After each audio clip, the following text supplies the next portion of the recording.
नमस्कार दोस्तों, डीएम का ड्रीम में आपका स्वागत है। दोस्तों, पिछली वाली वीडियो में हमने मौलिकता नामक टॉपिक पर बात की थी। उसके बारे में जाना था कि मौलिकता क्या होती है और कितना इम्पोर्टेंट रोल अपना मुख्य परीक्षा में अदा करती है। दोस्तों, इस वाली वीडियो में हम जानेंगे कि भाषा पर पकड़ कैसी होनी चाहिए, हमारी भाषा की शैली कैसी होनी चाहिए। तो दोस्तों, शायद आपको पता हो, आप में से कुछ लोगों को पता हो कि सन 1979 से पहले 1979 से पहले निबंध का पेपर होता था। बीच में इसे बंद कर दिया गया। लगभग एक दशक बाद इसे फिर से लागू किया गया। दोस्तों, लागू करने के पीछे कारण बहुत स्पष्ट थे। पहला कारण था कि किसी भी विषय पर परीक्षार्थी के विचारों की क्षमता को जांचना और परखना, और दूसरा था उसकी भाषा तथा कहने की शैली को जानना कि वह क्या कह रहा है और क्या लिख रहा है। निबंध एक ऐसा प्रश्न पत्र होता है जिसकी विशेष तैयारी नहीं की जा सकती। यह एक स्वलेखन की तरह होता है दोस्तों, और कोई भी ऐसा परीक्षार्थी नहीं होता जो निबंध लिखकर ना आता हो। यह बात अलग है कि वह कौन सा निबंध लिखता है और किस प्रकार का लिखता है।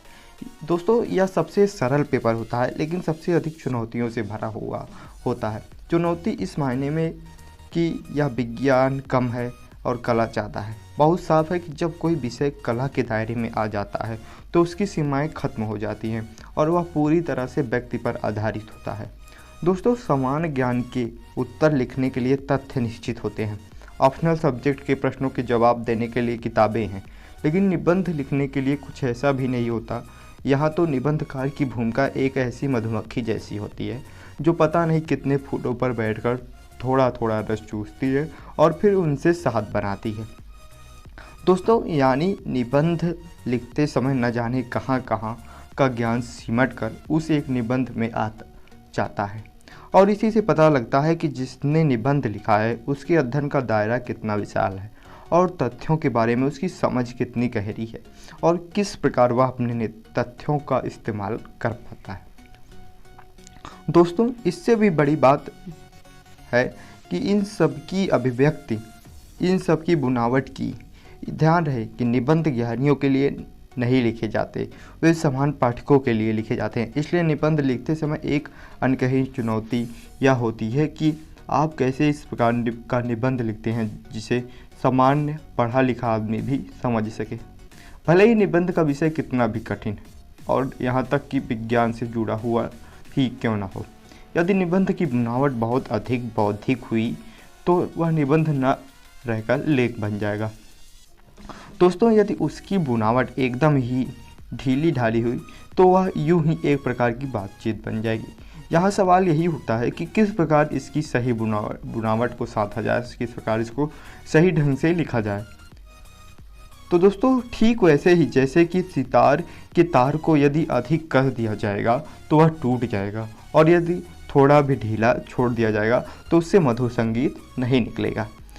दोस्तों, फिर बात आती है कि भाषा की भाषा क्या होती है। एक प्रशासक के रूप में आपका सरोकार देश के आम लोगों तक से होगा। इसमें ऐसे लोग भी होंगे जो बिल्कुल भी पढ़े लिखे नहीं होंगे, हर तरह की पृष्ठभूमि के लोग होंगे। जहाँ भी जिस विभाग में भी हो, आपकी भूमिका एक लीडर की भूमिका होगी। आपको दूसरों का नेतृत्व करना होगा, वो लीडर बनना होगा। जब तक आपके पास सरल और सहज भाषा नहीं होगी, भाषा में लय नहीं होगी, उसमें तारतम्यता नहीं होगी, तब तक उस भाषा का प्रभाव ऐसा नहीं होगा कि आप लोगों का सहज रूप में नेतृत्व कर सके, आप लीडर बन सके, लीडर का नेतृत्व कर सकते।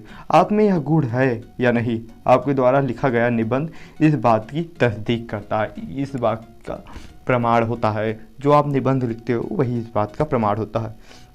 तो दोस्तों, निबंध पर फोकस करिए, कोशिश करिए कि एक टॉपिक लीजिए और उस पर अपने आप से सोच कर, समझ कर थिंक करिए, उस पर सोचिए कि क्या लिखूं। धीरे धीरे उसको अच्छे से, जब आप ऐसे लिखते रहेंगे निबंध, तो धीरे धीरे आपकी प्रैक्टिस बन जाएगी, और जब तक आपका मेंस का एग्ज़ाम आएगा और ऑप्शनल सब्जेक्ट में आप अच्छे से निबंध लिख पाएंगे। बिना प्रैक्टिस के कुछ नहीं होगा। दोस्तों, आशा करता हूँ दोस्तों आपको ये वीडियो पसंद आई होगी। वीडियो पसंद आई हो तो इस वीडियो को लाइक करिए, अपने दोस्तों के साथ शेयर करिए और कमेंट करके बताइए कि ये सीरीज में आप कहाँ तक पढ़े हैं, कहाँ तक नहीं। कुछ लोग बोल रहे थे कि सर आगे वाला छूट गया है, तो मैं आई बटन पर इस सीरीज की प्लेलिस्ट दे रहा हूँ, उसी में आपको लाइन टू लाइन वीडियो मिलती रहेगी। तो दोस्तों देर न करके हम आपको मेन बात बताते हैं कि आने वाली वीडियो जो होगी आपके लिए वो होगी गागर में सागर, वह भी ज़्यादा इंपॉर्टेंट होगी, इसी सीरीज में रहेगी, पार्ट 5 होगी। तो दोस्तों चैनल को सब्सक्राइब करिए, पास में जो बेल वाली आइकन है उसको भी प्रेस करिए, जिससे समय समय पर हमारी वीडियो की अपडेट आपको मिलती रहेगी। चलिए मिलते हैं आपसे किसी दूसरे वीडियो में किसी दूसरे टॉपिक पर, तब तक के लिए धन्यवाद।